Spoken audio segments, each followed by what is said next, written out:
ከሊስትሮን የጀመርነው ይላሉ። አሁን ያሉበት ደግሞ እናያለን። ትልቅ ሀብት ላይ ያሉት፣ ትልቅ ስኬት ላይ ያሉትና መሐሉን ንገሩን። የተጠቀማችሁት ሊፍት ነው ወይስ ደረጃ ነው? መሐሉ ሚስጥር ነው። የሚደርሱበት ቦታ ላይ ሲደርሱ እንኳንም እነዛን ዋጋዎች ከፈልኩኝ የምንልባቸው ቀናቶች ስለሚመጡ ማለት ነው። መንገድሽ ላይ አታልፊም የሚሉ ኃይሎች እንደሚመጡ ወቂ። አንዳንድ ሰው የራሱ አውሮፕላን ፓይለት መሆን ይፈልጋል። አንዳንዶቻችን ደግሞ በፈጣሪ የምናምን ፈጣሪ እንዲነዳው እንፈልጋለን። መስሎኝ የነበረው ሳይሆንልኝ ቢቀር ሁኔታውም ሁሉ ፍጹም ቢቀያየር የሰው ሐሳብ ሌላ ያንተ ሐሳብ ሌላ አስተውለዋለሁ የኋላ የኋላ።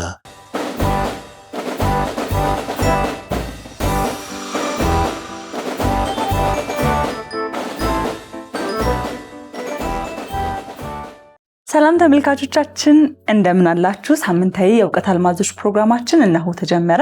ሳምንታችሁ እንዴት ነበረ? እኛ ሳምንታችን በጥሩ አልፎ ዛሬም እጅግ በጣም ድንቅ በሆነ ርዕስ ወደ እናንተ ተመልካቾቻችን ከዶክተር ወዳጄነህ መሐረነ ጋር አብሬ መጥቻለሁ። እኔ ጵንኤል ተስፋዬ እስከ መጨረሻው ድረስ እንግዲህ ፕሮግራሙን እየመራን እየተወያየን አብረን ቆይታ የምናደርግ ነው የሚሆነው። ወዳጅ እንዴት ነህ? ደህና ነኝ ፒናዬ። ሳምንት እንዴት ነው? ጥሩ ነው በጣም። እኔ ሁል ጊዜ ደስተኛ ነኝ ታውቂያለሽ። እግዚአብሔር ይመስገን። ደስተኛ ነኝ በማረገው በምሰራው ነገር። የምወደውን ነገር ነው የምሰራው። ሁል ጊዜ ደስ ብሎኝ ሳትስፋይድ ሆኜ ነው የምኖረው።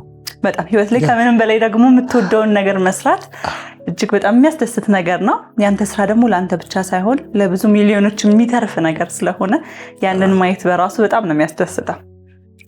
ይሄን የሰጠን እንግዲህ ፈጣሪ እሱ ይመስገን። የዛሬ ርዕሳችን የሚሆነው ተመልካቾቻችን ምንድነው? በእንቁ ስንሰራ መሐሉ ሚስጥር ነው የሚልን ሐሳብ ይዘን ወደ እናንተ መተናል። በእንቁ ስንሰራ ምንድነው? በእንቁ መሰራት ማለት የእንቁ አሰራር ሂደት እንዴት ነው? እንዲሁም ደግሞ መሐሉ ሚስጥር ነው የሚልን ሐሳብ በዋናነት ይዘን ወደ ተመልካቾቻችን የመጣንበት ምክንያት እንግዲህ በህይወት ውስጥ ብዙዎቻችን መነሻችንን እናውቃለን፣ መድረሻችንንም ደግሞ እናውቃለን፣ እንገምታለን። እዚህ ጋር ነው መድረሻዬ፣ ይሄንን ነው ማግኘት የምፈልገው፣ እዚህ ጋር ነው የሚያበቃው ህይወት ብለን ሁላችንም የምናውቀው ነገር አለና መሐል ላይ ያለውን ነገር ግን አናውቀው። መሐሉ ሚስጥር ነው። ዛሬ ስለሱ ነው በደንብ የምናነሳው። በጣም የሚጠቅም ነገር ነው። ለብዙ ሰዎች ይጠቅማል ብዬ አስባለሁ። ዛሬ የምናወራው ነገር አሁን እንዳልሽው ህልም ነው። መነሻችን አለ። መነሻችንን ብዙ ጊዜ እናውቀዋለን። ወይ እዚህ ጋር ነው ያለሁት ሄር እንላለን። ከዛ ደግሞ መሄድ የምፈልገው ደግሞ እዚህ ጋር ነው እንላለን። ፈጣሪም ያሳየናል የት እንደምንሄድ። መነሻችንን ያሳየናል፣ መድረሻችንን ያሳየናል። መሐሉ ግን አይታወቅም። እንዴት ነው መሐሉን አናውቅም። እሱን ነው የምናየው። በሶስት እናየዋለን። ይኸውልሽ የሥነ ጽሑፍ ሰዎች the middle is messy ይላሉ። the middle is messy ይላሉ። የሳይኮሎጂ ሰዎች the middle is complex ይላሉ። መንፈሳዊ ሰዎች ደግሞ the middle is untold ይላሉ። እና the middle is messy, the middle is complex, the middle is untold በሶስቱም እናየዋለን። አሁን የሥነ ጽሑፍ ሰዎች ለምንድን ነው the middle is messy የሚሉት? ለምሳሌ ሥነ ጽሑፍ ሊጽፉ ይነሱና መጀመሪያውን ያውቁታል። ከዛ መጨረሻውንም ያውቁታል። አክተሩ ይሞታል፣ ወይም ደግሞ አክተሩ በጣም ሀብታም ይሆናል፣ የተሳካለት ሰው ይሆናል። ከዛ ይጀምሩታል፣ መጨረሻውን አዘጋጅተዋል፣ መሐሉ ዝብርቅርቅ ይልባቸዋል። ለዚህ ነው ትላልቅ የሥነ ጽሑፍ ሰዎች the middle is messy የሚሉት። በቃ the middle is a secret, the middle is messy ይላሉ። ዝብርቅርቅ ያለ ነው መሐሉ። መሐል ላይ ገብተው ነው የሚዋኙት። ጀምረውታል፣ ሊጨርሱት ነው። መሐል ላይ ግን በጣም ግራ የሚያጋባ ነገር ይገጥማቸዋል። በሳይኮሎጂ ደግሞ the middle is complex ይባላል። ምን ማለት ነው? ለምሳሌ እኔ ቴራፒ ሰራለሁ። አንዲት ሴት መጣች፣ ካውንስሊንግ የሰጠዋት ነው። ስንጀምር እናውቃለን፣ መጨረሻውንም አውቃለሁ። አሁን በእኔ ካውንስሊንግ ክላይንት ሴንተርድ ይባላልና ክላይንት ሴንተር ቴራፒ፣ በሱ የመጣው ሰው አንቺ ጋር ፉሊ ፋንክሽኒንግ ኢንዲቪጁዋል እንዲሆን ነው የምትፈልጊው። ፉሊ ፋንክሽኒንግ ኢንዲቪጁዋል፣ ኑሯቸውን በሙላት የሚኖሩ በጣም ደስተኞች፣ ስራቸውን በሙላት የሚሰሩ፣ ፖቴንሻላቸውን በሙላት የሚጠቀሙ ሰዎች እንዲሆኑ ማድረግ ነው ዓላማው። ፉሊ ፋንክሽኒንግ ኢንዲቪጁዋል ማድረግ ነው። መሀል ላይስ ታሪኳን ስነካካ፣ በዛኛው ደግሞ በሳይኮአናሊሲስ ሳብኮንሽስ ማይንዷን ስነካ ብዙ ነገር ሊፈጠር ይችላል። ልጠፋ ሁሉ ትችላለች። ከካውንስሊንጉ ልጠፋ ትችላለች። ዳውን ልትሆን ትችላለች። ምክንያቱም ያልተነኩ ነገሮችን ስለምንነካ። ስለዚህ the middle is deep ወይም the middle is complex ደግሞ ይባላል በሳይኮሎጂ። መንፈሳዊያን ደግሞ አንዳንድ አስተማሪዎች the middle is untold ይላሉ። አልተነገረንም መሃሉ ይላሉ። ምን ለማለት መሰለሽ ቢናይ፣ አሁን የእስራኤሎችን ስትመለከቺ መነሻቸውን ያውቃሉ። ባርነት ላይ ናቸው ያሉት። ጡብ እየሰሩ ፒራሚድ እየሰሩ ነው። ስለዚህ ብሪክስ ይሰራሉ፣ ጡብ ይሰራሉ። ከጭቃ አብክተው ገለባ ፈልገው አምጥተው በሱ ብሪክስ ሰርተው ቀኑን ሙሉ ሲገረፉ ነው የሚውሉት። ባርነት ውስጥ ናቸው። ከዛ ውስጥ ሊወጡ ነው እንደሚወጡ ነግሯቸዋል። ከዚህ አወጣቸዋል። ሙሴ መርቶ ያወጣቸዋል ተብለዋል። የሚገቡበት ቦታ ደግሞ ተነግሯቸዋል። ወተትና ማር የሚያፈስ ምድር ነው የምትገቡት ብሏቸዋል። መጨረሻው flowing with milk and honey መጨረሻው እሱ ነው። ያልሞላችኋቸውን በረከት የሞሉ ቤቶች ትወርሳላችሁ። ያልሰራችኋቸውን ከተሞች ትወርሳላችሁ። ያልተከላችሁትን ወይን ትወርሳላችሁ። ያልቆፈራችሁትን ጉድጓድ ትወርሳላችሁ ተብሏል። እና በጣም የሚያምር ፒክቸር ተሰጥቷቸዋል። ስለሚገቡበት ስለሚወጡበት ተነግሯቸዋል። ስለሚገቡበት ተነግሯቸዋል። መሃሉ ግን አልተነገራቸው። the middle is untold ወይም the middle is a secret። ያንን ያውቃሉ። ምን እንደሚገጥማቸው አላስረዳቸውም፣ አልነገራቸውም። እዛ ጋር ደስታ አለ። አሁን ገና እኮ ሲወጡ እዛ ጋር ለመግባት ነው። ገና ሲወጡ ኤርትራ ባህር አለ። ፈርዖን ከኋላ እያሳደዳቸው ነው። እዛ መግቢያው ጋር ደግሞ የሞላ የዮርዳኖስ ወንዝ አለ። አልተነገራቸውም። እነዚህ ነገሮች አያውቁም። የሚያውቁት እንደሚወጡ ከዛ ጋር እንደሚገቡ ነው። እና ውሃ እንደሚጠማቸው አልተነገራቸውም። ሲጠማቸው ግን ካለቱ አፍልቆ አጥቷቸዋል። እንደሚርባቸው አልተነገራቸውም። ሲርባቸው ግን መናን አውርደው አብልቷቸዋል። መና እንደ ኮርን ፍሌክስ አይነት ነው እና ሲፈልጉ ገንፎ ያደርጉታል፣ ሲፈልጉ የተለያየ ነገር አድርገው ይበሉታል። አልተነገራቸው። አማሌቃውያን እንደሚዋጓቸው አልተናገሯቸውም። ኤዶማውያን አላሳልፍም እንደሚሏቸው አልተነገራቸውም። ለምን? the middle is untold። መሃሉ ምስጢር ነው። መሃሉ አይታወቅም። መውጫቸው ተነግሯቸዋል፣ መግቢያቸው ተነግሯቸዋል። አሁን ይህን የምናወራው ለመሰለች መሃሉ ላይ ያሉ ሰዎች ብዙ ስላሉ ነው። ግራ ያጋባል መሃሉ እና ያ ያልተነገራቸው ነበረ። መነሻችን እናውቃለን፣ መድረሻችን እናውቃለን። መሃል ላይ የምናልፍበትን መንገድ ግን ስለማናውቀው ሰርፕራይዝድ እንሆናለን፣ ብዙ እንገረማለን ማለት ነው። የሚገርመው ግን ግዴታም የለበትም ፈጣሪ ለማስረዳት መሃሉን አይናገርም። አሁን ራሱ እያሰብኩት ነበር፣ ቢናገራቸው ራሱ ይወጡ ነበር። ከመጀመሪያው አይወጡም ነበር አይደለ? እሱም ኦብሊጌሽን የለበትም። ዩዥዋሊ ከአምላክ ጋር ዲል ስታረጊ የምትወጭበትን መነሻሽን ይነግርሻል። እዛ ጋር ደርስሻለሁ ይልሻል። መሀል ላይ ያለውን ዲቴል አይነግርሽ። ልክ እንዳልሽው ወይ ላትሄጂ ፈቃደኛ ላትሆኝ ትችላለሽ። በዛ መንገድ ለመሄድ ፈቃደኛ ላትሆኝ ትችላለሽ። አንዲት ሴት ትጸንሳለች። ጸነሰች፣ የምታውቀው መጸነሷን ነው። ከዛ በኋላ የምታውቀው መውለዷን ነው። ሁለቱን ነው የምታውቀው። መጸነሷን ታውቃለች፣ መውለዷን ታውቃለች። መሀል ላይ ያለውንስ አታውቅም። ማህፀኗ ውስጥ ምን እየተካሄደ እንደሆነ she has absolutely no idea። ምንድነው እየሆነ ያለው? የምታውቀው ነገር የለም። መሀል ላይ ልጁ መማታት ሲጀምር፣ መንቀሳቀስ ሲጀምር እሱን ኖቲስ ታደርጋለች። ከዛ ውጭ የምታውቀው ነገር የለም። መውለዷን ነው የምታውቀው። ግን ውስጥ ምን ይካሄዳል? ከሳይንሶች እኔ በጣም ፋሲኔት ከሚያስደንቁኝ ሳይንሶች አንዱ ኤምብሪዮሎጂ ይባላል። ኤምብሪዮሎጂ ማለት ልጅ ማህፀን ውስጥ እንዴት እንደሚያድግ የሚያጠና ነው። ማለት እንዴት ነው? አንዲት የሴት እንቁላል አለች። ከዛ ብዙ የወንድ ዘር ይመጣል፣ ይከባታል። ከነሱ ውስጥ በሚሊየንስ ናቸው ይመጡት። ከነሱ ውስጥ አንዷ ፔኔትሬት አድርጋ ትገባለች። ፈርቲላይዜሽን ይደረጋል። ፈርቲላይዜሽን ይሆናል። ከዛ በ46 ክሮሞዞም ያለው ሞሩላ የሚባል ይሰራል። ከዛ ይቆይና በክሊቬጅ ብላስቶሳይትስ ይሰራሉ፣ ትሮፎብላስት ይሰራሉ። ከዛ ያቺ የተሰራችው ትንሽ ነገር ማህፀን ላይ ሄዳ ትጣበቃለች፣ ኢምፕላንቴሽን ይባላል። ከዛ ጋስትሩሌሽን የሚባል ፕሮሰስ አለ፣ ኒውሮሌሽን የሚባል ፕሮሰስ አለ፣ ኦርጋኖጀኔሲስ የሚባል ፕሮሰስ አለ። አንዲት እናት ይህን ታውቃለች? ጋስትሩሌሽን፣ ኒውሮሌሽን፣ ኦርጋኖጀኔሲስ፣ ፈርቲላይዜሽን፣ ኢምፕላንቴሽን ሻዝ ነው አይዲያ። እሷ የምታውቀው መፀነሷን ነው። ከዛ የምታውቀው መውለዷን ነው። መሀል ላይ የሚካሄደውን ነገር አታውቅም። ኦነስትሊ ኢቭን ኤምብሪዮሎጂ ራሱ ይሄንን አጥንቶ እንዴት እንደሚሰራ ያጠናና ሙሉን ግን አያውቀውም።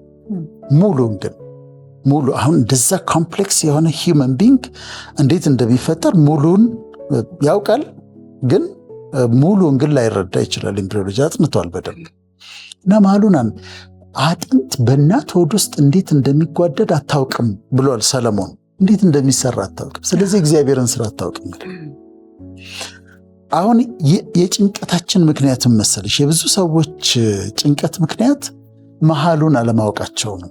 በሚያልፉበት መንገድ የሚሄዱበትን ቦታ አውቀው መነሻቸውን አውቀው ግን መሀሉ ሰርፕራይዝ ያደርግሻል። መነሻና መድረሻችንን ነው ብዙ ጊዜ የሚነገረን አይደለ? በፈጣሪ ላይ ባለን እምነትም መድረሻዋን እየጠበቅን ነው። ያን ብለኸኝ ነበር እያልን ነው አይደል? መሀል ላይ የምንቆየው። ኤግዛክትሊ። ምሳሌዎች ልንገርሽ። አሁን አንዲት ሴት አለች። እቺ ሴት ከቤት ብዙ አትወጣም። በጣም ቆንጆ ጨዋ ሴት ነች። ከቤት ብዙ አትወጣም እና ሰዎች ይጠይቋታል። ዘመዶቿም ለምን አትወጪም? ግብዣ መሄድ አለብሽ፣ ሰርግ መሄድ አለብሽ፣ ከሰው ጋር የምትተዋወቂው እንደዛ ነው፣ ባልም የሚመጣው በዚህ መንገድ ነው ይሏታል።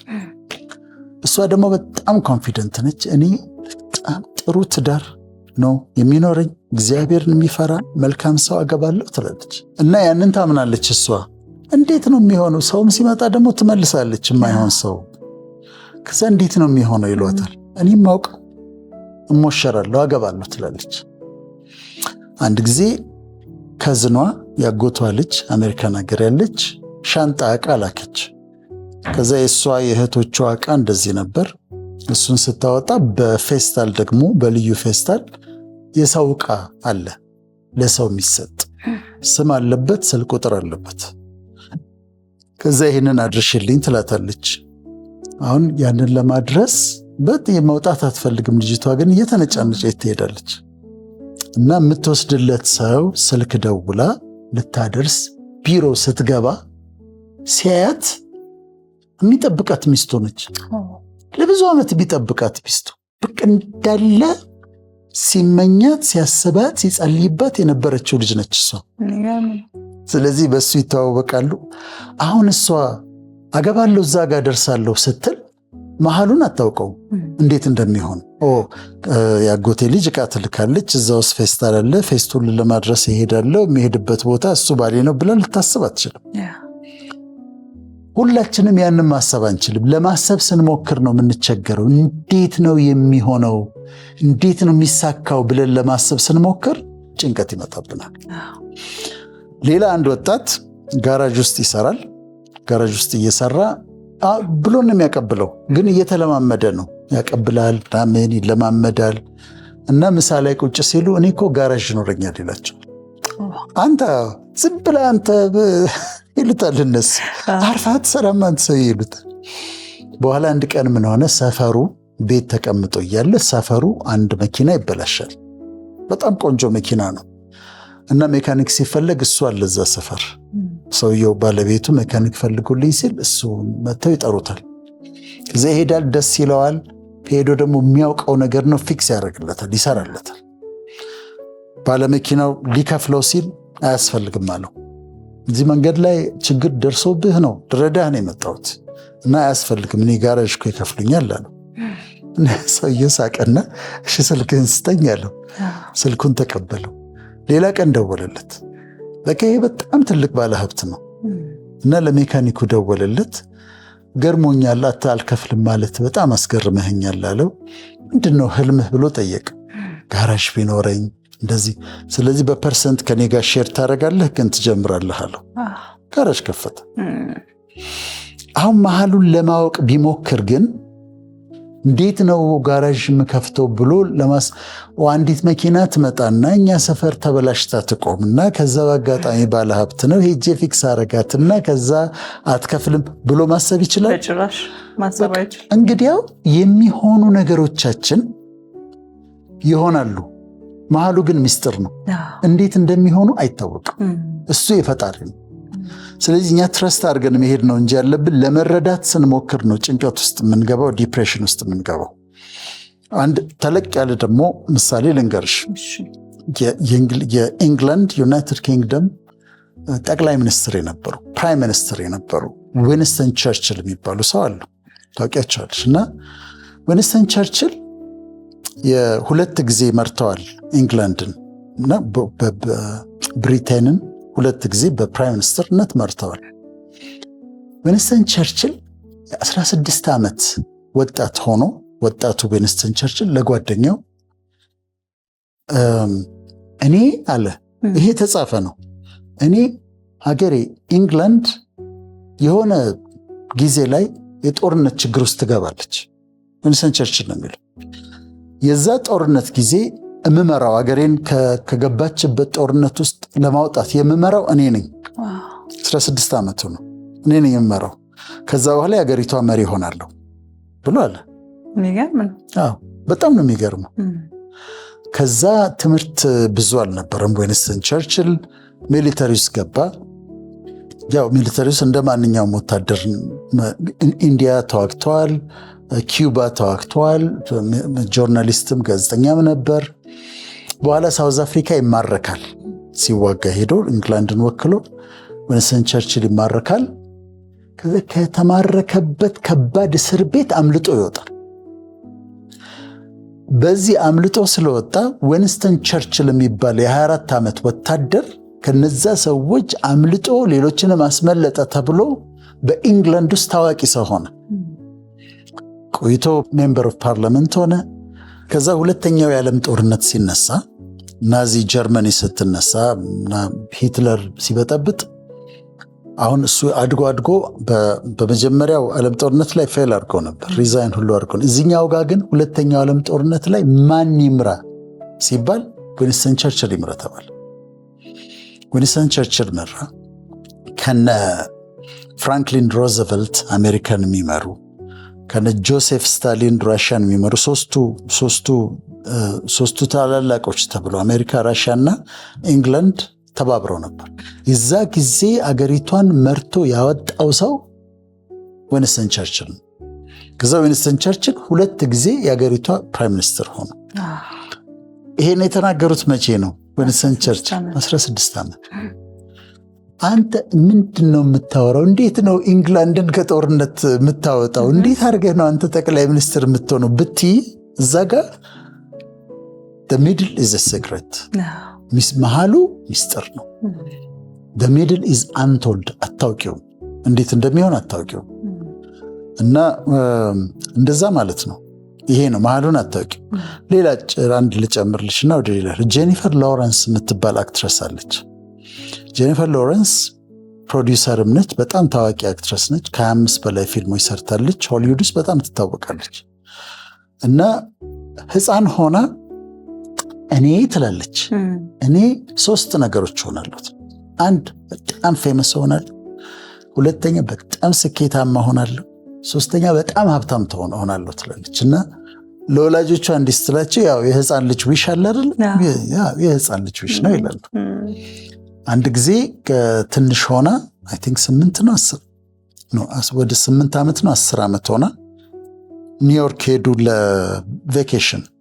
ኒውዮርክ ሲሄዱ መንገድ ላይ አንድ ታለንት ሃንተር የሚባሉ ሰዎች አሉ፣ ወይም ታለንት ስካውት የሚባሉ ሰዎች አሉ። እና ማለት ታለንት አይተው የሚለዩ ናቸው።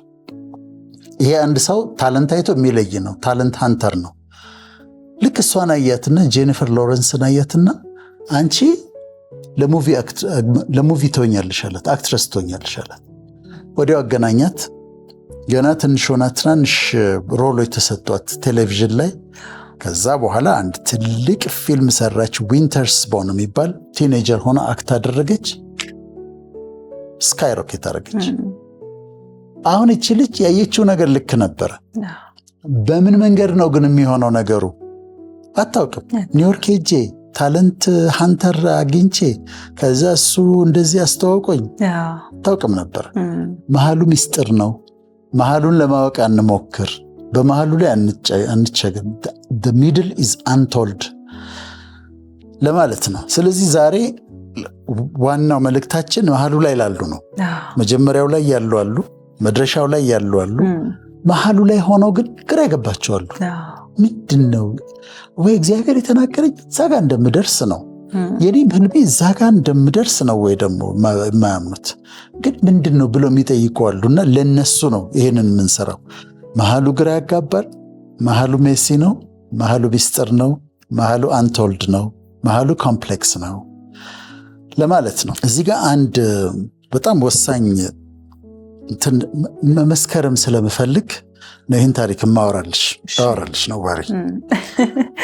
እሺ የዛሬ 3 ዓመት አካባቢ ዱባይ ሄድኩኝ። ዱባይ የሄድኩት በፕሮግራም ተጋብሼ ነው።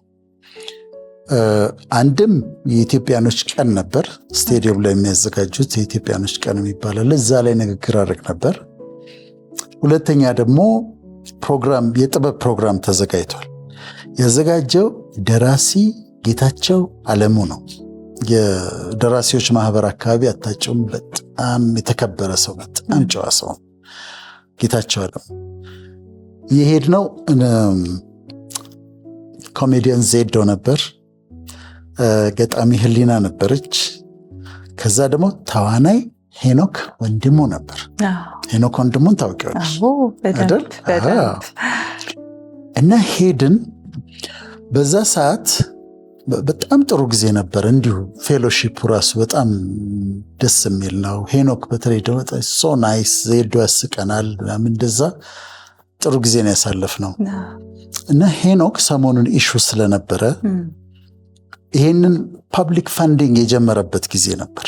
ማለት ህዝቡ የፈረጃን የፊልሙን መዋጮ ኤግዛክትሊ እሱን የጀመረበት ጊዜ ነበር። እና ሐሳቡን ሲነግረኝ እኔ ለምን ቪዲዮ አንሰራልህም አልኩት። ቪዲዮ እንሰራለህ ያልኩት ምንድነው ወተን እናገርልን፣ እንደውም እዚህ ያለ እንቀረጻጭር ቪዲዮ። ከዛ አንተ የጠየቀው 5 ብር ነው፣ ግን ብዙ መስጠት የሚፈልግ ይስጥ፣ ሞቲቬት እናርግ። እንትኑን አምነንበታል፣ አሳምኖናል ሲያስረዳን። እንደዛ ከሆነ ውጭም እንደዛ ስለሚደረግ እኛ ቪዲዮ እንቀረጽልህና ሰው በደንብ ይስጥ አልኩት። ይሴድ ነው። ለምን እምቢ አለ? አይ ዶክተር ይኔ ሰው አንዴ ተናግር ያለው በቃ እንደፈለገ ይስጥችን 5 ብሯን እንጂ እኔ አሁን ማስታወቂያ ይሆንብኛል አለ። ታዲያ በደንብ ይስጥ፣ ሰውን እናገር፣ ቪዲዮ ይሰራ፣ እኔ ራሴ ልናገርልህ አልኩት። እምቢ አለ። አሁን ይሄን ልጅ በገንዘብ ሲታማ ስሰማ ይሄ መመስከር አለብኝ አልኩት። ምክንያቱም እንናገርልህና ብዙ ገንዘብ አገኝ እኮ ብለነዋል። እምቢ ነው ያለው እኮ እምቢ ነው ያለው።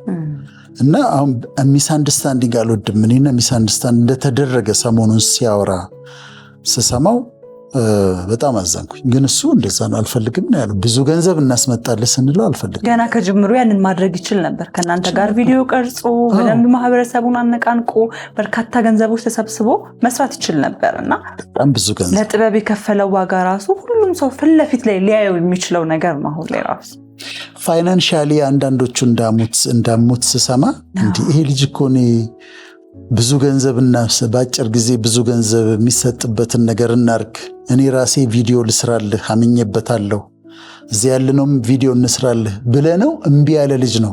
ቀድሞ ፈርቶት ነበር። ይህንን እምቢ ያለ ልጅ እንዴት ነው ለገንዘብ ብሎ ነው የሚባለው? እና እንትኑ ክሊር እንዲሆን መመስከር ስለሚያስፈልግ ነው። የምታውቂውን ነገር መመስከር አለብሽ። ለዛ ነው አሁን እሱኑ ምሳሌ አድርጌ ልቀጥል። በጣም ጎበዝ አክተር ነው። እኔ በተለይ ሼፉ የሚል ፊልም ሼፉ 2 የጨርቆስ ልጅ ሆኖ የሰራው በጣም ነው የሚገርመውና በጣም ታለንትድ፣ በጣም ጎበዝ። አብረሹ ደግሞ ስትሆኝ በጣም ጨዋ፣ ኮሚኒኬሽኑ ሰው አክባሪ። እዚህ ሁሉ ስንመለስ ከዱባይ ኢንተርቪው ነበረው ኢቢኤስ ላይ እና እንዴት ነበረ ዱባይ ቆይታ ሲሉት ከነ ዶክተር ወዳጄ ጋር እንዲህ ነው ያሳለፍኩት፣ ዩኒቨርሲቲ ገብቶ እንደመውጣት ነው አላቸው። ዩኒቨርሲቲ ገብቶ እንደመውጣት ነው፣ የሆነ ኮርስ ወስደሽ እንደመውጣት ነው አለ። በጣም አስተዋይ ልጅ ነው። እና አሁን እሱ መጀመሪያው አለ ምንድን ነው ያሰበው? ፈረጃ አይደል? ፈረጃ የሚባል ፊልም መስራት ጥሩ አይዲያ ነው። እንዴት አድርጎ በፓብሊክ ፋንዲንግ ሰው 5 ብር ይሰጣል፣ በዛ ፊልም ይሰራል፣ አለቀ አይደል? መጨረሻውስ የፊልሙ ምርቃት ተመርቆ ለፓብሊክ መውጣት፣ በሀገራችን ታይቶ የማይታወቅ ትልቅን ፊልም መስራት በጣም ጥሩ መጨረሻ። ስለዚህ መጀመሪያውን አይቶታል፣ መጨረሻውን አይቶታል። መሃሉ ግን እንዴት እንዳደረገው የተሻለ 40 ኪሎ ቀንሶ ከጓደኞቹ ተጣልቶ አዝኖ ዲስአፖይንትድ ሆኖ የሌለው ስም ተሰጥቶት ያላሰበው ነገር እንዳልኩሽ ነው። እሱ የገንዘብ ላይ አቋሙ እንደዛ ነው። ግን የሌለ ስም ተሰጥቶት በጣም መሃሉ ሜሲ ነበረ። መሃሉ ሚስጥር ነበረ። መሃሉ አንቶልድ ነበረ። ሳፈር ማድረግ ነበረበት። ከዛስ አሁን ደርሷል። ለነገሩ አሁንም ያስፈልገዋል፣ ብዙ ወጪ አለበት። ኢቭን አሁንም መናገር እፈልጋለሁ፣ ምክንያቱም ከዚህ በኋላ ኤዲቲንግ ምናምን አለ፣ ብዙ ነገር። መኪናውን ሸጧል፣ ብዙ ነገር ሉዝ አድርጓልና አሁንም በጣም ሳፖርት ያስፈልገዋል። በፓብሊክ ፈንዲንግ ከተባለ አሁንም ፈንድ መደረግ አለበት ብዬ አስባለሁ። ሄኔ እንኳን ደስ ያለ እዚህ ጋር ስለደረስክ። ግን ንጽህናህን መመስከር ፈልጌ ነው።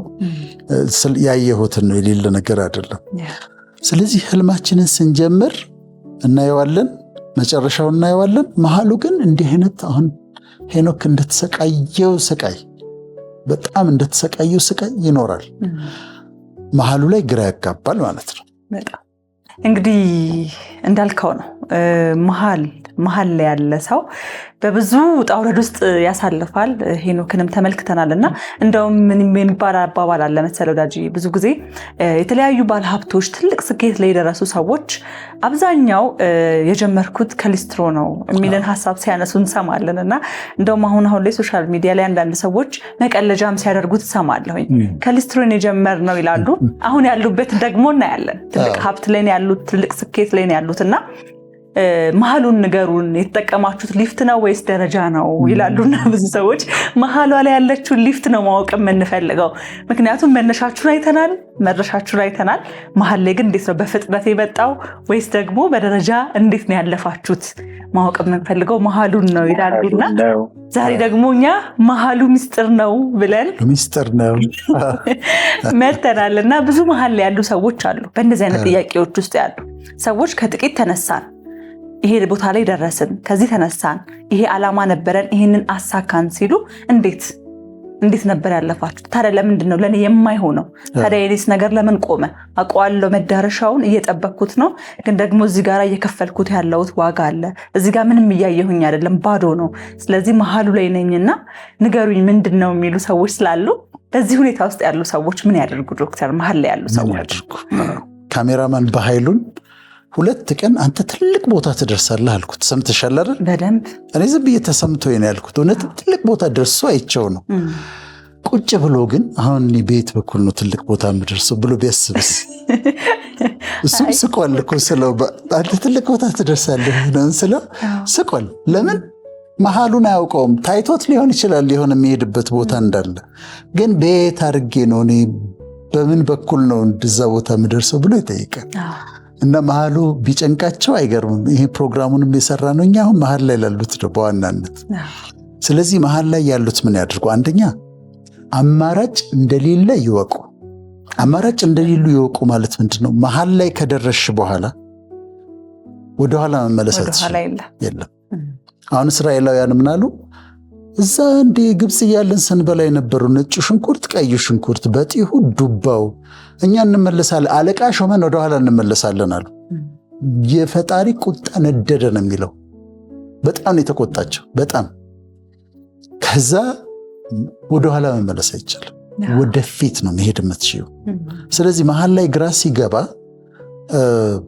ወደኋላ ልመለስ ይቅርብኝ። አሁንም ሄኖክን ደግሜ ላንሳ።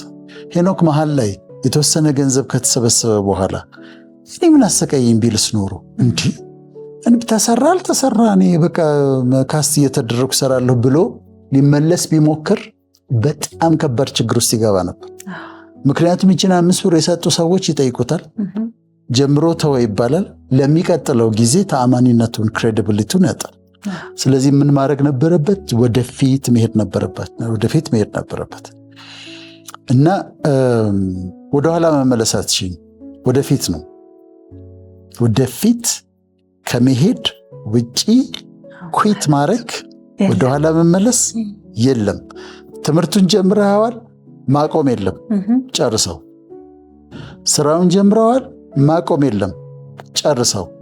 የእጮኝነት ጉዞ ተጨምሯል፣ ትክክለኛ ግንኙነት እስከሆነ ድረስ ተነጫንጮ መውጣት የለም፣ ትክክለኛ እስከሆነ ባሏ እስከሆነ ድረስ የተዘጋጀላት ባል። ስለዚህ ወደኋላ መመለስ እንደሌለ አማራጭ እንደሌለው ማወቅ አለባቸው። እኛም ሞክረን ነበር በህይወታችን መንገድ ላይ ሄደን ኧረ እኔ አልፈልግም ምናምን ብለን ልንመለስ ሞክረን ነበር። አይቻልም። ድልድዩ ተሰብሯል። ወደኋላ መመለሻ የለው። ሁለተኛው መሰለሽ ቢናይ ሁሉ ነገር ካልገባኝ አንበል። መሀሉ ላይ ሆነን ሁሉን ነገር እንረዳው አንበል። ምክንያቱም ሁሉ ነገር አይገባንም። አሁን እኔ ወደ አሜሪካ ሲሄድ ረዥሙ ትሪፕ እሱ ስለሆነ ወይ መጽሐፍ ይዛለው፣ መጽሐፍ አነባለሁ፣ ተኛለሁ። ጥሩ ደግሞ ንጹህ የሆነ ሙቪ ካለ ጊዜውን ለማሳለፍ መጽሐፍ በማንበብ በመተኛት ማየት ታሳልፊያለሽ አይደል? እንደዛ አደርጋለሁ። ከዛ ፓይለቱ ከተነሳ በኋላ ፕሌኑ አሁን የዚህ ፊት ላይ ደርሰናል፣ ከፍታ ላይ ደርሰናል። ጉዟችን የሚሆነው በሱዳን አየር ክልል እናልፋለን። ከዛ በጣሊያን አየር ክልል እናልፋለን። ከዛ ኦሽኑ እናቋርጣለን ብሎ ይናገራል። እነሱም ሰው እንደማይሰማ ይገባቸዋል መሰለኝ ድምፃቸውን ቀንሰው ነው የሚናገሩት ፓይለቶቹ። ምክንያቱም ኖበዲ ኬርስ። አንዴ ኃላፊነት ሰጥተነዋል እንዲያደርስ መናገር አለበት እሱ። ግን እኔ በሱዳን አድርጎ ይለፍ፣ ከዛ በጣሊያን በኩል ይለፍ፣ ከዛ ውቅያኖሱን ኦሽኑ እንዴት ያቋርጠው ማውቀው ነገር የለም። መነሻዬን አውቃለሁ፣ መድረሻዬን አውቃለሁ። መሀል ላይ ያለውን አላውቅም። በቃ እሱ ነው የሚወስደኝ፣ ፓይለቱ ነው የሚወስደኝ። አንዳንዴ የግድ ካላወቅን ቁጭ ብለን ምንድነው በህይወት እየተካሄደ ያለው? ለምንድነው እንደዚህ የሚሆነው? ለምን አሁን ጨለመብኝ? ለምን እንዲሆነብኝ ብለን አንደርስታንድ ለማድረግ እንሞክራለን። we don't understand it። መሃሉን አናውቀው። መሃሉ ምስጢር ነው። መሃሉ አንቶልድ ነው። አናውቀው፣ ልንረዳውም አንችልም። ስለዚህ ዝም ብለን አንዳንዱ ያልጠበቅነው ነገሮች ሊመጡ ይችላሉ። በዛ መሃሉ ላይ እያለን ዘማሪ አገኘሁ ሂደግ ታውቂዋለሽ? አንድ በጣም መወደው ግጥም አለው። መስሎኝ የነበረው ሳይሆንልኝ ቢቀር ሁኔታውም ሁሉ ፍጹም ቢቀያየር የሰው ሐሳብ ሌላ ያንተ ሐሳብ ሌላ አስተውለዋለሁ የኋላ ይላል። መስሎኝ የነበረው ሳይሆንልኝ ቢቀር ሁኔታውም ሁሉ ፍጹም ቢቀያየር የሰው ሐሳብ ሌላ ያንተ ሐሳብ ሌላ አስተውለዋለሁ የኋላ። እኔም በጉዞዬ አንዳንድ በጣም ያልገቡኝና እግዚአብሔር ራሱ የተናደደብኝ የሚመስለኝ ጊዜያት ነበሩ። በኋላ ግን ዞር ብዬ ሳያቸው እሱ ልክ ነበረ፣ መንገዱ ልክ ነበረ። በዛ ሰዓት ግን ሊገባኝ አይችልም። እና ካልገባን አትበሉ፣ የግድ ካልተረዳሁት አትበሉ። እሱ ጭንቀት ያመጣል። አንዳንድ ሰው የራሱ አውሮፕላን ፓይለት መሆን ይፈልጋል፣ መብቱ ነው። አንዳንዶቻችን ደግሞ በፈጣሪ የምናምን ፈጣሪ እንዲነዳው እንፈልጋለን። ወደ ፈለገው የመርከባችን ካፒቴን እሱ እንዲሆን እንፈልጋለን። እኔ መርከቤ ካፒቴን ክርስቶስ ነው የምለው። የአውሮፕላኔ ፓይለት ካፒቴን ክርስቶስ ነው የምለው። ወደ ፈለግከው ውሰድ ነው የምለው። መድረሻዬን ግን አውቃለሁ። እና አለመጨነቅ፣ መሃሉ ላይ ሁላችንም በከባድ መንገድ እንዳለፍን መረዳትና መሃሉን ካልገባኝ ብሎ አለመታገል ማለት ነው። ሶስተኛው መሃሉ ላይ መንገድሽ ላይ አታልፊም የሚሉ ኃይሎች እንደሚመጡ ወቂ። አታልፊም ይልሻል። እዛ እኮ አንቺ እኮ እዛ ትደርሻለሽ እኮ ተብለሻል፣ አታልፊም ይሉሻል። ይሄ ብዙ ነው ያለው በየመንገዳችን።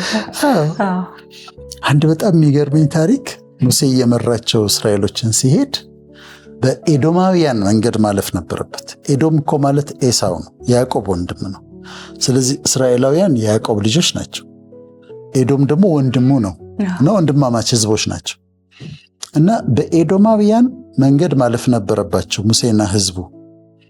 ከዛ መልእክተኛ ላከበት ለመሪው፣ በምድርህ ልናልፍ ነው፣ ስናልፍ ወደ ቀኝም ወደ ግራም አንልም፣ ውሃችሁን አንነካም አንጠጣም፣ ወደ ወይናችሁ አንገባም፣ አንድ ነገር አንነካም፣ ማለፍ ብቻ ነው አለው እና ላከበት። አታልፉም አለው። በእኔ ምድር አታልፉም አለው። ወንድሙ ነው እኮ ወንድማማች ህዝቦች ናቸው። በዚህ አታልፉም። ለምን? ውሃን አንነካም፣ ምግባችሁን አንነካም፣ ወደ ቀኝ ወደ ግራ ወደ እርሻችሁ አንገባም፣ ጀስት ማለፍ ነው አለው። አታልፉም። መሀሉ ላይ አታልፍ የሚሉ ኃይሎች ይመጣሉ። አታልፍ ይሉሻልና አታልፉም አላቸው። ከዛ አጭር የነበረውን መንገድ ቢናይ በአጭሩ በምድያም ምድር የሚያልፉትን በዛ ዞረው ደቲ ዞረው አለፉት። ምን አለ ቢያሳልፋቸው? መሀሉ ላይ ስትሆኚ ነው የሚሉሻሉ። ጀርመን መሄድ አለብሽ ኤምባሲ ስትጠይቂ አይሆንም ይልሻል። ለምን? ደርሼ እኮ ልመጣ ነው። አይ ነው ይልሻል። ሌላ አንድ እድል መጥቶ ያንቺ የሆነ ከዛ አይ አይቻልም ይልሻል። የሆነ ፈቃድ ታወጫለሽ ነው ይልሻል። በኋላ እኮ መሆኑ አይቀርም፣ ግን ዙሪያ ጥምጥም ያስኬድሻል፣ ጊዜ ይፈጅብሻል። እና አለመሳካቶች እንዳሉ መምጣት ማወቅ አለባቸው። እንቅፋቶች ኦብስታክልስ እንዳሉ አሁን ወጣቶችም ሆነው መሀሉ ላይ ሆነው ፍራስትሬት ሲያደርጉ አንዳንድ ነገር አልሆን ብሏቸው ወይ አለ መሀሉ ላይ እንትን አለ አይሆንም የሚሉ ኃይላት አሉ። ግን ታልፋቸዋለህ። እነ ሙሴ ዞረው ምድያምን አልፈዋል፣ አልቀሩ። ማለፋቸው አይቀርም፣ ግን ትዕግስት ይጠይቃል። ለምን ኖ ተባልኩኝ፣ ለምን ይህን ተከለከልኩኝ ወደሚል ነገር መግባት የለባቸውም ለማለት ነው። አራተኛው የጉዞን ልምድ መካፈል። የጉዞን ልምድ መካፈል። አሁን እኔ ብዙ ጊዜ ስለ ራሴ አንስቼ እናገራለሁ። ስለ ራሴ ማውራት ፈልጌ አይደል፣ ግን ማስተምረው ነገር የኖርኩት እንደሆነ ሰዎች እንዲያውቁ ነው። ስለ ችግር ሳወራ ያሳለፍኩትን ችግር አሳልፋለሁ። ምክንያቱም ከፐርሰናል ምሳሌ ነው የሚወጣው። ከዛ የሌሎችን ሰዎች ደግሞ ምሳሌ አመጣለሁ እና ከሌሎች መማር አንዳንድ ይሄ ዝም ብሎ ተራ ኢንተርቪዎች ሳይሆን ጠቃሚ የሆኑ ኢንተርቪዎችን ማዳመጥ፣ የሰዎችን ታሪክ ዶክመንተሪ። አሁን ለምሳሌ እኔ ዊንስተን ቸርችልን ከየት አመጣሁት? አንብቤ ነው አይደል እንዴ? አንብቤ ዶክመንተሪ አይቼ ነው። እንደሱ ማድረግ፣ ባዮግራፊዎችን ሰዎች ሲጽፉ ባዮግራፊ ማንበብ፣ ኦቶባዮግራፊም ከጻፉ ደግሞ እሱን ማንበብ ያስፈልጋል። እና ያንን ልምድ ሰዎች ይነግሩሻል። ረሃብ ነበረ፣ እርቦኝ ነበር ይሉሻል። መናበላው ጠምቶኝ ነበረ፣ ካለት ውሃ ወጥቶ ጠጣው። ተቸግሬ ነበር፣ አታልፍም ተብዬ ነበር፣ ዞር ያለፍኩት። ዮርዳኖስ ሞልቶ ነበረ፣ ከዛ የካህናቱ እግር ታቦቱን የተሸከሙ ሲገቡ እዛ ጋር እግዚአብሔር አቆመልኝ፣ በዛ ተሻገርን በደረቅ ምድር ብለው የሚነግሩሽን ሰዎች ማዳመጥ ያስፈልጋል። እኔ ባዮግራፊ እወዳለሁ። ጠቃሚ የሆኑ ነገሮች ካገኘሁ ከውጭም ከሀገር ውስጥም እሰማለሁ። በዚህ ሳምንት የሰማሁትን ታሪክ ልንገርሽ። ማለት በጣም ጥሩ ኢንተርቪው፣ በጣም የምትገርም ልጅ፣ ያደነኳት ልጅ፣ ያከበርኳት ልጅ ነች። በደንብ አላውቃትም ነበር። አርቲስት ነፃነት አንበርብር ትባላለች። ነፃነት አንበርብር። ለምን እንዳደነኳት እነግርሻለሁ። አንዱን ሰማሁና ሌላ ፈልጌ ሁለተኛ ኢንተርቪውን ሰማሁ። የጅጅጋ ልጅ ነች። ስለ ቤተሰቧ ታሪክ ስታወራ አባቴ ጥበቃ ይሰራ ነበር ትላለች። አሁን ይሄ ለኔ በጣም ትልቅ ነገር ነው። ሰዎች የተነሱበትን ሲያወሩ አባቴ ጥበቃ ይሰራ ነበር፣ እናቴ በጣም ትቸገር ነበር፣ አባቷን በጣም ነው የምትወደው፣ በጣም ትልቅ ሰው ናቸው ጅጅጋ ውስጥ፣ ግን ጥበቃ ይሰራ ነበር ትላለች። ከዛ ትቀጥልና ስለነበራት ካምፓኒ ጠይቋታል። ስለ ካምፓኒ ከሰረ እኮ ትላለች። ይሄ በጣም አስገራሚ ነው። ካምፓኒ ነበረ፣ ከዛ እንዴት ሆነ? ከሰረ። እሺ የመጀመሪያ ፊልም ውስጥ እንዴት ገባሽ? ታዋቂ መሆን ፈልጌ። ለምንድን የገባሽ? ታዋቂ መሆን ፈልጌ። እውነቱን በጣም ነው የሚገርመው። እኔ እንዲህ አይነት ሰው በጣም አከብራለሁ። ታዋቂ መሆን ፈልጌ። ከዚያ መጀመሪያ ምን ሰራሽ? የመጀመሪያ የሰራሁት ክሊፕ ነው። እንዴት ነበረ? ውይ አልታየም እኮ ማንም አላየ። አሁን ተመልከች፣ እንዲህ አይነት ሰው እኔ ጌታቸው ቦሎዲያን ብዙ ጊዜ እያነሳው ማወራው ለዛ ነው። አንዳንድ ጊዜ ሚዲያ ላይ ስንቀርብ ብዙዎቻችን ርቦን የማያውቅ ተቸግረን የማያውቅ ቻሌንጅ ገጥሞን የማያውቅ በቃ ዝም ብሎ በቀይ ምንጣፍ የመጣን እናስመስለዋለን። እሷ ግን በጣም ግልጽ ለህዝብ የሚያስተምር ነገር። አባቴ እንዲህ ነበረ፣ እናቴ እንዲህ ነበረች፣ በእንዲህ አይነት ችግር ነው ያደግነው። በኋላ እኮ አባቷን ታሪክ ቀይራለች እና ከብት እርባታ ምናምን ሀብታም ሆነዋል። መነሻቸውን ግን ተናገረች። የእሷን መነሻ ተናገረች። ስቃይዋን ተናገረች። ኪሳራዋን ተናገረች። እንደዚህ አይነት ሰዎች ማዳመጥ አለብሽ። እንደ ማለት ትውልዱ ከዛ አሁን ደግሞ ትዘንጣለች። ደግሞ አሁን ደግሞ የፈለኩትን አደርጋለሁ ሲተቿት ነበር። ፀጉሬን ለመስራት ፓሪስ ትሄድ ይገባታል። ያለፈችበት ያለፈችበት መንገድ አለ። ብዙ ዋጋ ከፍላለች። ለነገሩ እንደ ምሳሌ ማለቷ መሰለኝ እንጂ እንትን አይደለም። ግን ብትልሳ አሁን ለራሴ ጥሩ ነገር አድርጋለሁ ስትል ይገባታል። ሚዲያ ላይ ስንቀርብ ፔናችንን፣ ውድቀታችንን፣ ብርታታችንን፣ ሰክሰሳችንን መናገር አለብን። የሚያዳምጡን ወጣቶች አሉ። መሀል ላይ ሆነው ግራ የተጋቡ ሰዎች አሉ። አንቺም ከስረሽ ነበር፣ አንቺም እንዲህ አልተሳካልሽም ነበር፣ ስለዚህ እኔ አያስገርምም ማለት ነው ይላሉ። እና በጣም ያደነኳት ወጣት ነች፣ ወጣት ልጅ ነች። እና ተገርሜባት እንዲህ አይነት ባዮግራፊዎችን እንዲህ አይነት ቃለመጠይቆችን መስማት፣ ከዛ ልምድ ትወስጃለሽ። ለካም በዚህም ይታለፋል፣ ለካ እንደዚህም ይሆናል እያልሽ ልምድ ይወሰዳል ማለት ነው። አምስተኛው መግቢያው ጋር ስደርሽ፣ እዚህ ጋር ስደርሽ ሊሳካ ሲል ምጣል፣ ከባድ ምጣል። ቅድም አሁን ምን አለን? በኢምብሪዮሎጂን አነሳን። ፈርቲላይዜሽን መጣ፣ ዛይጎት ተሰራ፣ በዛ በክሊቬጅ ሞሩላ ተሰራ። ከዛ ጋስትሩሌሽን የሚባል አለ፣ በሱ ጀርም ሌየርስ የሚባሉ አሉ። ኤክቶደርም፣ ሜዞደርም፣ ኢንዶደርም የሚባሉ ተሰሩ። ኒውሪሌሽን የሚባል ፕሮሰስ መጣ። ኦርጋኖጀኔሲስ መጣ። ልቡ መሰማት ጀመረ። በአልትራሳውንድ እጅ ይኸውልሽ እግሩ ይኸውልሽ ምናምን መባል ጀመረ። ልጁ ተሰራ። እንዴት ነው የሚወጣው? አለቀ። ልጁ አደገ። ግን በምንድን ነው የሚወጣው? ትልቅ ልጅ ጠባብ ማህፀን፣ በዛ ውስጥ ማለፍ አለበት። የግድ ነው። በተለይ መጀመሪያዋ ከሆነ ልጁ እኮ ራሱ ይጨነቃል።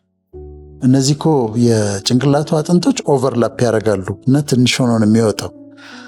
ሲዜሪያን ሴክሽን ደግሞ በትክክለኛው ከተካሄደ ኢንዲኬሽንስ የሚባሉ አሉ። ሲዜሪያን ሴክሽን የሚሰራባቸው ምክንያቶች ተብሎ የተቀመጡ አሉ። አሁን አይ ቲንክ አንዳንዴ በኤስኤስ ነው ወለደ ፈልገው ብለው ያደርጋሉ። በትክክለኛው ግን በትምህርቱ ካየሽው ግን ኢንዲኬሽን አለ። በሩ ጋር ስትደርሺ ምጣል ደግሞ ምን መጣት ያለሽ ሰርፕራይዝ ነው የምትሆኝ። ያን ሁሉ ሄጄ አሁን ሊሳካ ነው ሲባል ደግሞ ሌላ ችግር፣ ከባድ ምጥ ደግሞ አለ እና የግድ እሱ መታለፍ አለበት። የግድ ልጁ መወለድ አለበት። ከባድ ነው ምጡ። ግን ቻሌንጁ ጋር ካልተወለደ ምንም ማድረግ አይቻልም። መወለድ አለበት። ስድስተኛው ማወቅ ያለባቸው መሀል ላይ ያሉ ሰዎች በእርግጥ ይደረሳል። ከአዲስ አበባ ተነስቻለሁ ዋሽንግተን ዲሲ በእርግጥ ደርሳል። በእርግጠኝነት ደርሳል። ይሄን ማወቅ አለብን። በእርግጠኝነት ይደረሳል። ላሳጥረው ይሄንን ከጊዜ አንጻር ግን ትደርሻለሽ። ጮኝነት ተጀምሯል። እዛ ጋር ሰርግ አለ። ትክክለኛ ጮኝነት እስከሆነ ድረስ ሰርጉ ጋር ይደረሳል። ትምህርት ዩኒቨርሲቲውን ጀምረዋል። መሀል ላይ ብዙ ነገር ይገጥመሃል። ከአስተማሪ ጋር እንዲህ መሆን፣ ግሬዴ እንደዚህ ሆነ፣ ያኛው እንደዚህ ሆነ። በእርግጥ ግን ግራጁዌት ታደርጋለህ። ህንፃው ተጀምሯል፣ ቤቱ ተጀምሯል፣ ብረት ተወዷል፣ ሲሚንቶ ተወዷል፣ ብዙ ችግር አለ። ህንፃው ግን ያልቃል፣ ቤቱ ግን ያልቃል። ስለዚህ በእርግጥ እንደምንደርስ እንደዚህ አንዳንዴ ተስፋ ስንቆርጥ እየተንጠራራን መጨረሻውን እያየን ህልማችንን እያየን እንደምንደርስ ማወቅ አለብን። መሳካቱ አይቀርም ከእግዚአብሔር ጋር እና መሃሉ ላይ ሆነው እንደሚደርሱ በእርግጥ እንደሚደርሱ ያስቡ። ይሄ መሃሉ ምስቅልቅል ሜሲ ነው አይደል? ዝብርቅርቅ ይላል እና መሃሉ ሲከብዳቸው አንዳንዴ ተንጠራርተው ማየት እዛ ጋር ህልማቸው መሳካቱን። ምክንያቱም ይሳካል፣ ትደርሻለሽ፣ ይሳካል። ይህና ያንቺ የሚያሰብሽው ሁሉ ይሳካል። በህይወትሽ የምትመኘው የምትጸልይበት እዛ ጋር መድረስ አለብኝ የምትይው በሙሉ ትደርሽበታለሽ፣ ፎር ሹር ትደርሽበታለሽ። እና ይሄ ነው 7ኛው እና የመጨረሻው በሂደት ውስጥ በከበሩ ድንጋዮች መሰራት እንዳለ ማወቅ። በከበሩ ድንጋዮች ትሰራለሽ። በከበሩ ድንጋዮች መሰራት። አሁንም ሄኖክን ሳነሳው ዛሬ መቼም ማስተማሪ አድርጌዋለሁ፣ ግን በበጎ ነው። ምን አለ? ፊልሙ አይደለም የተሰራው፣ እኔ ነኝ የተሰራሁት አለ። ይሄ የሚጻፍ ንግግር ነው፣ መጻፍ ያለበት ኮት መደረግ ያለበት ንግግር ነው። ፊልሙ ሳይሆን እኔ ነኝ የተሰራሁት አለ። ለምን መሰለሽ? ሄኒ ጉልቤ ነው ምናምን። እኛንም አሁን የሚናገረን ሰው ቢመጣ ደንበኛ ቦክሰኛ ነው እና እንደዛ ነው። አሁን እርግጠኛ ነኝ አይኖርም ያ ነገር መሰራት አለ። አንድ በጣም መወደው ቀላል ምን ይላል መሰለሽ? አንቺ የተቸገርሽ፣ ኢሳይያስ 54 ላይ ነው። አንቺ የተቸገርሽ በአውሎ ነፋስ የተናወጥሽ ይላል። የተቸገርሽ በአውሎ ነፋስ የተናወጥሽ ያልተጽናናሽ ብሎ ይናገራታል። አልተጽናናሽ፣ በአውሎ ነፋስ የተናወጥሽ ነሽ፣ የተቸገርሽ ነሽ ይላትና እኔ መሰረትሽን ከእንግዲህ በኋላ መሰረትሽን በሰንጴር መሰረተዋለሁ ይላታል። በሰንጴር አንዱ ከከበሩ ድንጋዮች አንዱ ነው። ጉልላትሽን በቀይ ዕንቁ ሰራዋለሁ፣ በሮችሽን በሚያብረቀርቅ ዕንቁ ሰራለሁ፣ ዳርቻሽን በከበሩ ድንጋዮች ሰራለሁ ይላታል። ከዛ አንድ ደግሞ የሚገባላት ቃል አለ።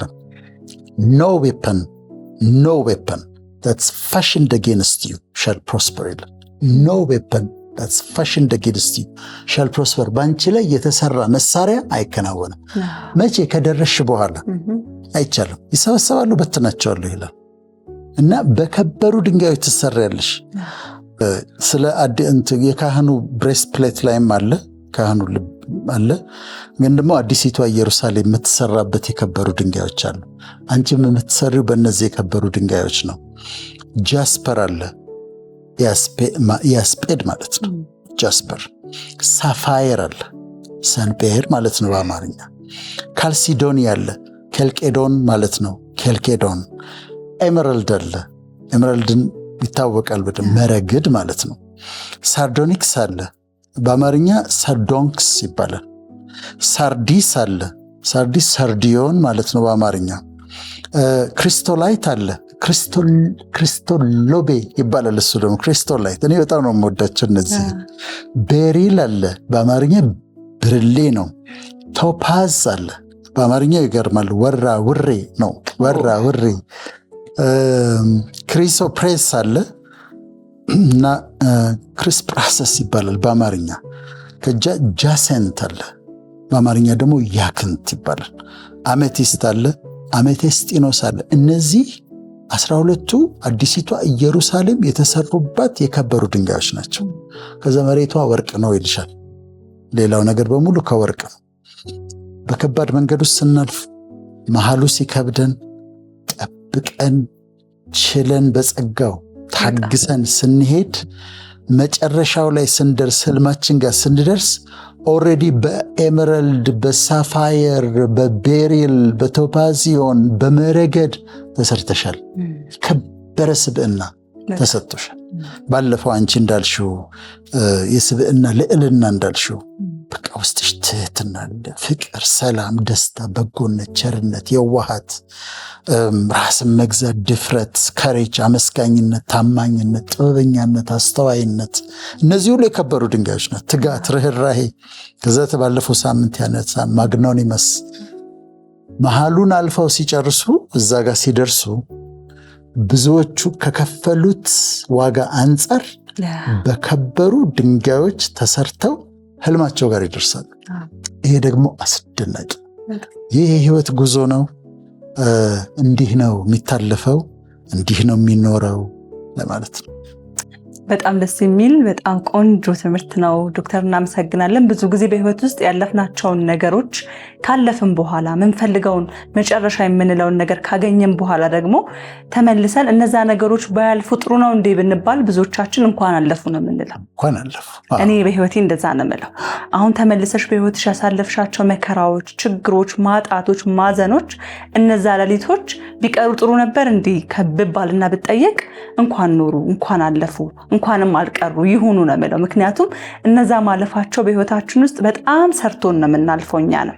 ስለዚህ ብዙዎች በዚህ ሁኔታ ውስጥ ሲሆኑ ያንን ማሰብ ነው እየተሰሩ ስለሆነ የሚደርሱበት ቦታ ላይ ሲደርሱ እንኳን አለፉ፣ እንኳን በኔ ህይወት ውስጥ ኖሩ፣ እንኳንም እነዛን ዋጋዎች ከፈልኩኝ የምንልባቸው ቀናቶች ስለሚመጡ ማለት ነው ማመስገኛዎቻችን ነው የሚሆኑት። በእነሱ መንገዶች ባታልፊ ኖሮ የአሁኗን ጵኔልን አናገኛትም ነበር። የአሁኗ ሰው ሁሉ አሁን እዚህ ቲቪ ውስጥ ሁሉ ሰው ይወድሻል፣ ለሁሉም ደግነሽ፣ ሁሉንም በትህትና ነው የምታናግሪው፣ ሁሉ ሰው ፌቨር ያደርግሻል። በጣም ዲሲፕሊን ጨዋ የሆነች ጵኔል እቺ አሁን የምናያትን ፊት የተቀመጠችዋን ጵኔል አይነቷን አናገኛትም ነበር። ይህን አይነት ያመጡት እነዛ መንገዶች ናቸው። ስለዚህ አለመለወጥሽ ትክክል ነው። እንግዲህ ተመልካቾቻችን ዛሬ በህይወት ጉዞ ውስጥ መሀል ላይ ላላችሁ ለምን ለምትሉ ሰዎች እንግዲህ ለእናንተ ትልቅ ትምህርት የሚሆንን ሀሳብ አንስተን ከዶክተር ጋር ተወያይተናል ብለን እናስባለን። በህይወታችሁ አሁን ባላችሁበት መንገድ ውስጥ አሁን ያነሳናቸውን ነጥቦች በማሰብ እነዛን ነገሮች ለመተግበር መሞከር አለባችሁ። እንዲሁም ደግሞ የተመለከታችሁን ተመልካቾቻችን በዚህ ሀሳብ ትልቅን አንድ የምትጨብጡትን ነገር እንዳገኛችሁ እርግጠኛ ነን። ሳምንትም እንደተለመደው ልክ እንደዚሁ ያሉ ሀሳቦችን ይዘን ወደ እናንተ የምንመጣ ነው የሚሆነው። የአሁኑን የእውቀት አልማዞች ቆይታችንን ግን አበቃን። መልካም ጊዜ ይሆንላችሁ።